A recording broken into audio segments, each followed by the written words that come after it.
জিকির করা, রমজানে বেশি বেশি জিকির করা। চারটি জিকির আল্লাহর কাছে সবচেয়ে প্রিয়, পছন্দের বাক্য চারটি। قال رسول الله صلى الله عليه وسلم أحب الكلام إلى الله أربع।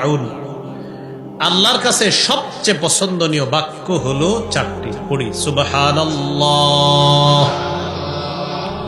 আলহামদুলিল্লাহ, লা ইলাহা ইল্লাল্লাহ, আল্লাহু আকবার, সুবহানাল্লাহ, আলহামদুলিল্লাহ, লা ইলাহা ইল্লাল্লাহ, আল্লাহু আকবার। এই চারটি বাক্য আল্লাহর কাছে সবচেয়ে পছন্দনীয়। করব তো জিকির ইনশাআল্লাহ।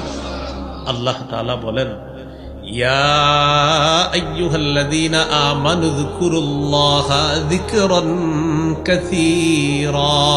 হে ঈমানদারগণ, তোমরা বেশি বেশি আল্লাহর জিকির করো, স্মরণ করো। ওয়াসাব্বিহুহু বুকরাতাও ওয়া আসীলা। সকাল সন্ধ্যায় আল্লাহর তাসবিহ পাঠ করো, সকাল সন্ধ্যায় তাসবিহ পাঠ করো। ফরজ নামাজের পর তাসবিহাতগুলো আদায় করা, 33 বার সুবহানাল্লাহ, 33 বার আলহামদুলিল্লাহ, 34 বার আল্লাহু আকবার। অথবা এইভাবেও পারেন, 33 বার সুবহানাল্লাহ, 33 বার আলহামদুলিল্লাহ, 33 বার আল্লাহু আকবার। 3 33 কত হলো? এরপরে 100তম বারে পড়বেন, বলেন লা ইলাহা ইল্লাল্লাহ ওয়াহদাহু লা শারীকা লাহ লাহুল মুলকু ওয়া লাহুল হামদু ওয়া হুয়া আলা কুল্লি শাইইন কাদির। এই হলো 100 বার। 3 33 99, আর ওই শেষে 100 পুরা করবেন। এটা দিয়ে লা ইলাহা ইল্লাল্লাহু ওয়াহদাহু লা শারীকা লাহ লাহুল মুলকু ওয়া লাহুল হামদু ওয়া হুয়া আলা কুল্লি শাইইন কাদির। তাহলে শুধু রমজান না, রমজান ছাড়াও এই জিকিরগুলা আমরা মিস করব না। করব তো ইনশাআল্লাহ। আল্লাহ তৌফিক দান করেন। এই হলো 12 নাম্বার।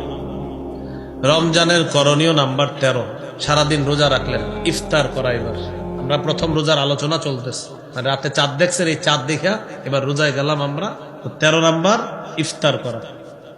14 নাম্বার ইফতার করানো। 13 হলো ইফতার করা, 14 হলো ইফতার করানো।